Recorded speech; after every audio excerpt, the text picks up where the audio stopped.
Good afternoon. We'll start with opening statements by the Secretary General, the Foreign Minister and the High Representative, and then we'll have time for just a few questions. Secretary General. Minister Kuleba, Dmytro, High Representative Borrell, Josep, it's great to see you both here at the NATO headquarters, so welcome to both of you. This is a symbol of our solidarity. NATO and the European Union together standing with Ukraine. A year ago, President Putin launched his illegal war against a peaceful neighbor. The facts are clear for all to see. Nobody is attacking Russia. Russia is the aggressor. Ukraine is the victim of aggression. And we are supporting Ukraine's right to self-defense, a right which is enshrined in the UN Charter. It is President Putin who started this imperial war of conquest. It is Putin who keeps escalating the war. He thought he could destroy Ukraine and divide us, but he underestimated the determination of the Ukrainian people to defend their homeland, and he underestimated our unity. 1 year since he launched the Russian invasion, we see no sign that President Putin is preparing for peace. On the contrary, as he made clear today, he is preparing for more war. Russia is launching new offensives, mobilizing more troops, and reaching out to North Korea and Iran. We are also increasingly concerned that China may be planning to provide lethal support for Russia's war. Putin must not win. That would show that aggression works and force is rewarded. It would be dangerous for our own security and for the whole world. So we must sustain and step up our support for Ukraine. We must give Ukraine what they need to win and prevail as a sovereign, independent nation in Europe. I welcome the recent announcements by allies on new tanks, heavy weaponry and training for Ukrainian troops. It is urgent to deliver on all these pledges. This has become a grinding war of attrition, a battle of logistics, and key capabilities must reach Ukraine before Russia can seize the momentum. So Foreign Minister Kuleba, High Representative Borrell and I discussed the need to ramp up production and improve our procurement systems to continue supporting Ukraine. Upon Ukraine's request, we have agreed that NATO should assist Ukraine to develop a procurement system that is effective, transparent and accountable. We have also agreed today to convene a meeting of NATO, EU and Ukrainian procurement experts to see what more we can do together to ensure Ukraine has the weapons it needs. In NATO, we have been working on ramping up production for many months. NATO sets the standards for ammunition and equipment for all allies. We have completed an extraordinary survey of ammunition stockpiles. We met with defense industry last fall and continue to engage with them. And we will increase our targets for ammunition stockpiles through the NATO defense planning process. This will also help give the defense industry the long-term demand and contracts they need to invest and produce more. NATO has had joint procurement among allies for many years.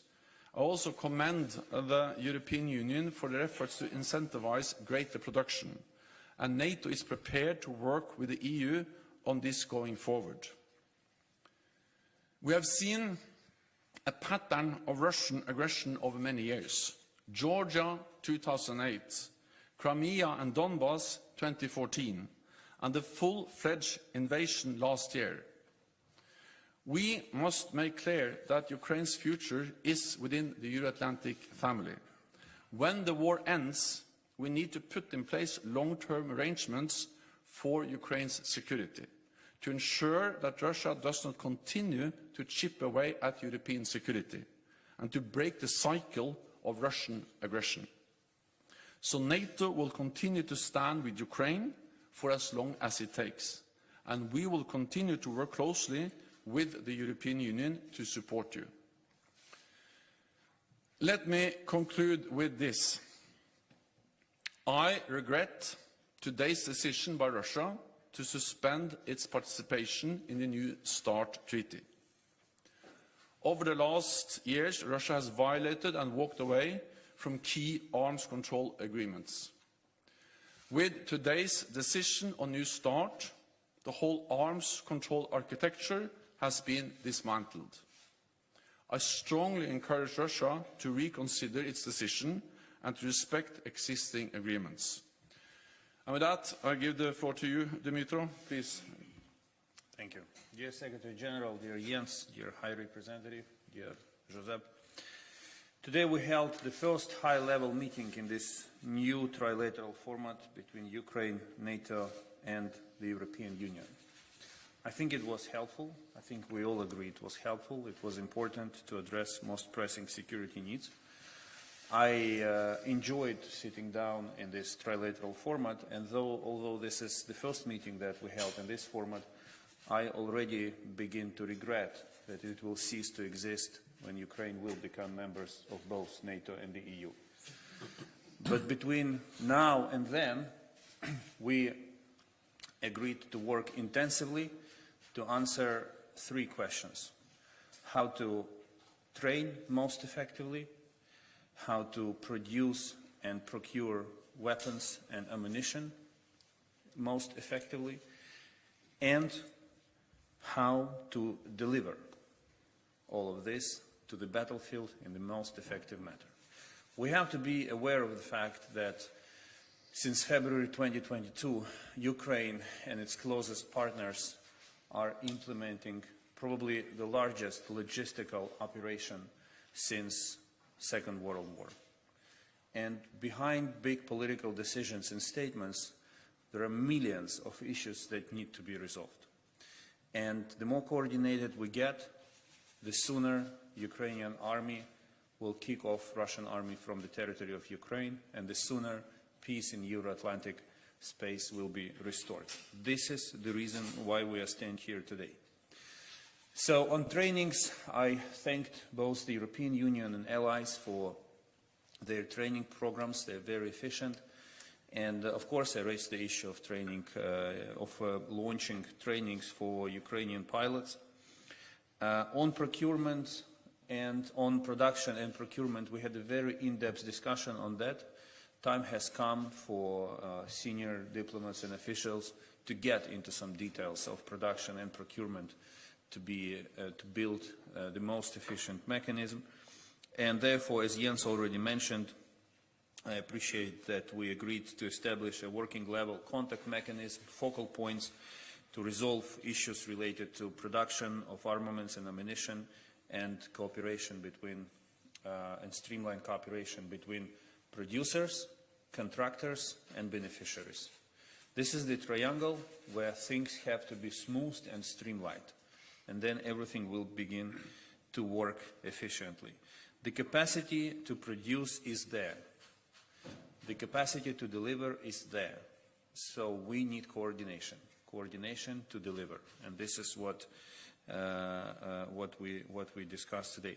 I also asked Jens to schedule the next annual industry forum that NATO holds as soon as possible, to hold it somewhere in spring, to bring together all defense industries, including Ukrainian defense industries, so that they connect, they meet with each other, and they build synergies and cooperation. Finally, yes, and the last point was production and trainings, production, deliveries, yes, and logistics, and we dedicated a lot of time to logistics. The Ukraine-EU NATO format will keep working on a regular basis. There are many issues that needs to be explored and resolved. We appreciate that the Secretary General will be working on helping us with building our effective national procurement system. And we will be moving forward with one goal, to end this war as soon as possible with the victory of Ukraine, which is unavoidable. Thank you. Thank you, Dmytro. Josep, please. Thank you. Let me start by stressing the historical nature of this meeting. The three of us standing here today, Ukraine, NATO, and the European Union, standing here today for the first time in this constellation of three, it's a clear demonstration of our unity to continue supporting Ukraine, for the purpose of supporting Ukraine. We have done it since day one.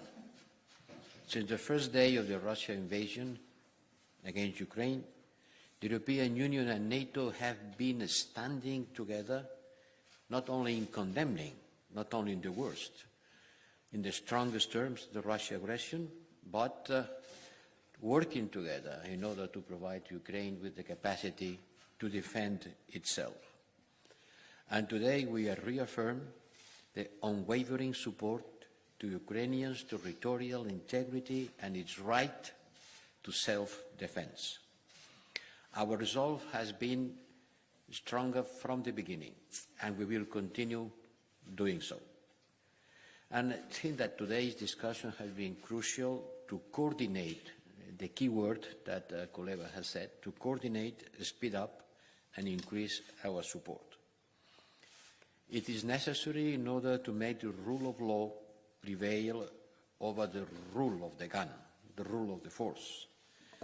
And it is the only way that Ukraine can win this war, to speed up, to increase, to coordinate better our support. Because we are facing a situation where the war is showing its awful face, with bombing of hospitals, starving entire cities to death. That's what Russia is doing, instead of taking a step towards a ceasefire, which is something that we are asking for. Remember, Russia is a permanent member of the United Nations Security Council. Russia is a nuclear power. And in spite of that, it has violated this charter, invading a peaceful neighbor. And in line with the United Nations Charter, Ukraine has the sovereign right to defend itself against this unfounded aggression. And the international community, we have the right to support it. To support the aggressor is not in accordance with the United Nations Charter. To support the aggressed, it is perfectly legitimate. And Ukraine needs all the support we can provide. Starting with weapons and ammunition, they need them more than ever. And we are looking for the ways to accelerate the deliveries from member states and to Ukraine. For that, we have a tool, the European Peace Facility, which has been working since the beginning, since day one. And altogether, member states and the European institutions has provided more than 12 billion worth of weapons and related supplies to Ukraine. We have been launching a great training program that will train about 30,000 Ukrainian soldiers by the end of the year. But it's still not enough. We have to accelerate our military support to Ukraine, today especially ammunition, tomorrow with other kind of arms, in order to fulfill all your needs. And I think this meeting will provide us with a better coordination procedures in order to continue doing that in a united and efficient manner.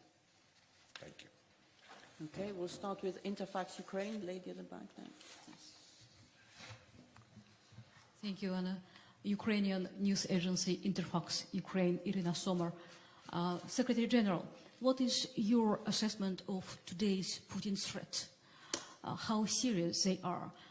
If you allow, I will quote, "The more long-range weapons the West gives Kyiv, the further Russia will be forced to push the threat away from itself. High Representative, question for you about speeding up a process to deliver to Ukraine. You said yesterday that decision will be taken by Minister of Defense next week, but Ukraine needs ammunition today.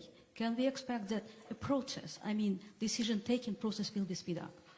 And Minister Kuleba, do you have any information regarding what Chinese peace plan is about? Any details? What can we expect from it? Do you see possibilities that China, from being partner with Russia right now, will become an ally in this war? What kind of consequences it can lead to Ukrainian? Thank you. What we have seen today is that President Putin is in no way preparing for peace. He's preparing for more war, he's preparing for new offensives, and he is mobilizing more troops and sending in more weapons. And that's exactly why we need to step up our support for Ukraine. Because it will be a tragedy for the Ukrainians, but also dangerous for all of us if President Putin wins in Ukraine. Then we have to remember what this is. This is a war of choice. This is a war of aggression. Russia decides to invade a neighbor, Ukraine. And Ukraine, of course, has the right to defend itself. That's enshrined in the UN Charter. And we, NATO allies, EU members, all of us have the right to provide support to Ukraine. And that's exactly what we are doing. Then, of course, NATO allies, we are providing support to Ukraine, unprecedented support. We step up and deliver more heavier, more advanced weapons, and we have constant consultations with Ukraine on different types of weapons, but also on how to ensure that all the systems, all the weapons which are already there, work as they should. Because we need to remember this is not only about providing new systems, but also ensuring that the artillery, the armor, the air defense systems, which have been delivered already, have the spare parts, have the ammunition, have the maintenance, have the fuel they need to function. And therefore this is really a battle of logistics, and that's the reason why I also welcome the meeting today, where we focus on how can we ensure that we provide all the supplies and all the support Ukraine needs to defend itself. Then, of course, NATO also has another task, and that is to prevent this war from escalating beyond Ukraine. And that's the reason why we, on the morning of the invasion, activated our defense plans and added thousands of more troops to our presence in the eastern part of the alliance, backed by significant air and naval power, to send a very clear message to Moscow that NATO is there to protect every inch of NATO territory. If one ally is attacked, it will be regarded as an attack on the whole alliance. So we will continue to support Ukraine for as long as it takes, and we will continue to provide credible deterrence and defense for all NATO territory. Thank you. Well, yesterday we had a Foreign Affairs Council meeting, and we will have defense ministers in some days. It's the beginning of March, it's tomorrow. And after a jumbo meeting putting together defense and foreign affairs ministers. But defense is an issue of the ministers of defense. Defense remains a competence inside the European Union of the member states, and it's up to the defense ministers to take decisions. But we have to prepare these decisions, and we have to act with a sense of urgency. After listening to my colleagues, foreign affairs ministers, yesterday, immediately after, yesterday night, I sent a letter to all defense ministers that will be receiving today, asking them to provide ammunition to Ukraine from their stockpiles and from the contract that they have already passed with the industry, giving Ukraine priority. Because the time parameters of what is happening and what we have to do is measured on weeks, not on months. So first thing to do is to use what we have. Second, to have more. And to have more, we have to procure to the industry. Member states have already done, many of them alone. Doing that together is better. And third, we have to increase the industry capacity, because today the rhythm of using ammunitions is greater than the rhythm of production. So, you know, even if the water goes quicker, that it comes in, at the end, it's empty. So we have to increase the three things: procurement methods, industrial capacity, and mobilizing quickly the resources that we already have. This is the purpose of this strategic coordination that takes place, don't forget it, in the framework of a demolishing by Russia of the security system. And today there is a lot of proof of that. Secretary General mentioned Russia's announcement of suspending the START treaty is another proof that what Russia is doing is demolishing the security system that was built after the end of the Cold War. So we have to work on the short term, providing ammunition quickly. It's a matter of weeks, and we have to start thinking about which will be the future security system. But for the time being, let's concentrate on the most urgent issues. Yes, we had a meeting with the Chinese top diplomat, our former colleague, Foreign Minister, Mr. Wang Yi. He shared with me key elements of the Chinese peace plan. We are looking forward to receiving the text, because this is not something that you can make your conclusions on just after hearing what this plan is about. You need to get into every detail. So once we receive the paper, we will thoroughly examine it and come with our own conclusions. As you know, President Zelensky proposed his peace formula consisting of 10 steps, and we believe that it's a comprehensive, concise, and efficient way forward. So for us, peace formula remains, or the invoking peace formula remains a top priority. When it comes to the Chinese position as such, I think there is one element that is common for Ukraine and China, and it's not just an element, it's a cornerstone, which is the principle of territorial integrity. So everything China has been doing and will be doing in the context of the Russian aggression against Ukraine, if we take the political rhetorics aside and look at actions, should be aimed at defending the principle of territorial integrity. Because if any country of the world helps Russia to destroy territorial integrity of Ukraine, then the principle is undermined, and the message is clear. Anyone else can do that in any other specific situation on the global map, Al Jazeera. on the world map. James Bays from Al Jazeera. Secretary General, on New START, can you tell us how worried should we all be? Does it make the world a more dangerous place now? Foreign Minister, you clearly, as we approach the anniversary, have a lot of unity in the Western countries and here in NATO. But what about beyond the Western countries? What about the rest of the world as we approach a General Assembly vote coming up at the end of the week? What's your message to the rest of the world as we approach this first anniversary?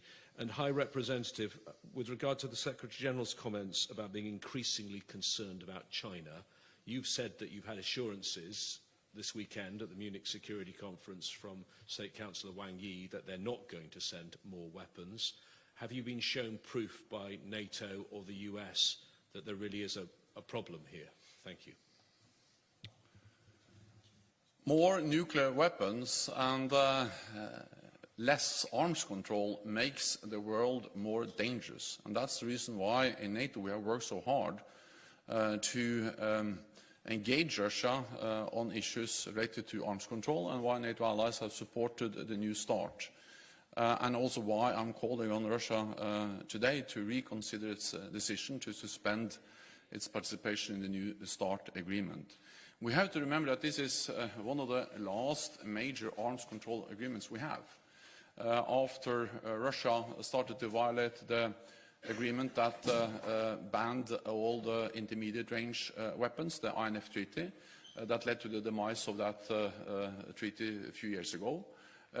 Now they are suspending the other big nuclear arms control treaty, the New START, which put limits on the total number of long-range strategic weapons. So this is just another example that we are moving away from the arms control architecture, the international rules-based order we have used decades to build, step by step, an agreement by an agreement. So the combination of Russia violating some of these agreements, leading to the demise of the INF Treaty, and then walking away from the New START, makes the world more dangerous and just highlights the importance of that we stand together, all those countries that believe in the rules-based international order and believes in freedom and democracy. The message, first my message to everyone asking about the Global South. I think the picture that the West stands by Ukraine and the rest doesn't is inaccurate. If you look at the results of the latest resolution adopted in October 2022, we got 143 votes. And many countries of what is called Global South voted in favor of that resolution. So the situation in the Global South is nuanced. It's not black and white. But you're right, more needs to be done to engage with the Global South. And I think that basically this struggle for Global South and support of these countries brought this whole part of the world back to the top of the world agenda in terms of big politics, not only in terms of resources or technical and humanitarian assistance, but in terms of big political game. We have to continue reaching out to the Global South with a very simple message, that it's not about Ukraine, it's about the rules which also protect you. And if we fail to protect these rules in Ukraine, then you will find yourself in danger. And that's definitely not something that you want to face. I think it's very simple, and I think that the more this war lasts, the more understanding there is. Yes, about China. Well, I have to confess that I had a good personal relation with the State Councilor Wang Yi since a long time ago, when I was Minister of Foreign Affairs of Spain, and he was Minister of Foreign Affairs of China. And we had a frank conversation in Munich, and he was very, very much clear. I can't repeat his words, that China doesn't provide arms to countries at war. And they are not providing arms to Russia, and they will not provide arms to Russia. That's what he told me, stressing clearly that this is the principle of the foreign affairs policy of China. And by the way, asking me, why do you show concern for me maybe providing arms to Russia when you are providing arms to Ukraine? And I had to explain the big difference. I had to explain what is at stake for us, Europeans, in the war in Ukraine. So that's what China told me. And nevertheless, we have to remain vigilant, but as far as I know, there is not evidence that China has been doing what they claim not to be doing. Deutsche Welle, NPR. Thank you. But going back to joint procurement issues, Minister Kuleba, the fact that, as Mr. Borrell says, this is the first time you're standing here and you've got a war that's been going on a year, and that you're only now revving up these coordination mechanisms, is this too late for you? Should this have been foreseen? How desperate is the ammunition shortfall right now as everybody's top priority? High Representative Borrell, how fast can you move on the EU side to on this proposal by the Estonians to put $4 billion in a fund and make joint procurement that way, as some people say, like you did with the vaccines, to give industry the security. And Secretary General Stoltenberg, I've spoken again with industry, and they say, again, the contracts are not coming in. So I know I asked you this last week, but it still seems to be true, and I'm told that there is still this huge gap between what people are putting on paper, what money they're putting on the table, and what is needed. How long would it take now to scale up this ammunition production? Borrell is saying weeks. There's no way, is there? Thanks. Well, when any war begins, the first thing you do, you go into your stocks. And that's what we all did in Ukraine, in NATO, in EU countries. Then, let's be frank, no one expected this war would last so long. And therefore, at a certain moment, the situation was reached when it became apparent that production has to be rolled out. And the first time we started talking about it was actually, I think, last end of summer. And many production lines started to work in order to produce ammunition necessary for not only for Ukraine, but also for replenishing the stockpiles of the allies. But yes, not enough has been done, and this is why we're standing here. This is the statement of fact. And if you ask me on any issue, was enough done, right, to provide you with everything you need? The answer is no. If we had already won the war, and I would be standing here, I would have said the opposite. I would say, yes, we appreciate everything was done because we won the war. As long as this is not the case, it's not enough. I do not undermine efforts and personal leadership of Jens and Josep in resolving tons of issues. And I'm confident it will be years after this press conference, it will be very enlightening to read some memoirs where the role of each personality in resolving one issue or another, like tanks, air defense, and other matters, will be revealed. But this is why we're standing here, to speed up everything that is needed. And you touched upon a very important issue, the connection between the producer who is ready to produce and the buyer who is ready to sign a contract. And yes, after speaking with representatives of defense industries, this gap became even more evident. But it doesn't mean that there is no political will on the side of the buyer.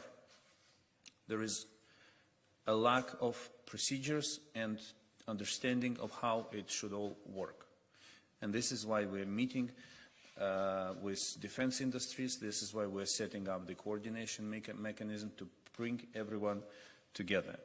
We are like, in the beginning of the Ford company. We have to build a production line where everything is streamlined, where everything works to bring back to Europe, to bring the situation back to Europe, where everything works as Swiss watch. That's the purpose. And yes, unfortunately, it requires the involvement of people like us. I wish it could be done at a technical level, but that's not the case. We need to get involved, and we need to get it fixed, and that's what we are doing. Well, look, the time parameters of the production of warfare material in Europe today, it is still not in accordance with the urgency in the front line. It's still not. So it's a matter of speeding up. And it can be done quickly, because the European Peace Facility, which is the instrument that we have been using, has much more flexibility than the European budget. In fact, it's not part of the European budget. If we can say, it's a kind of an intergovernmental club where member states can decide among them to increase the funding available. And they have already decided. Some weeks ago, they decided to top up the initial amount of money of the European Peace Facility with more than 2,000 more billions. So it's a decision that can be taken without any kind of complex procedure involving the European Parliament and changing the European Union budget, because it's not part of the European Union budget. It's an island managed by the member states among them. So it can be done quickly, depending on the political will of all of us, of all of them, member states. And that's what we are trying to do. But to provide the munitions to Ukraine through the European Peace Facility is nothing new. We have been doing that since the beginning of the war, asking member states provide us with the uranium munition to be sent to Ukraine and being co-financed by the fund. So the only thing is to do it quicker at a larger scale. So for the industry to produce, they need contracts, and that has been the message from the industry all the way. And that's also the reason why we started to engage with the industry last fall, when we saw that this war was dragging on and there was urgent need to ramp up production.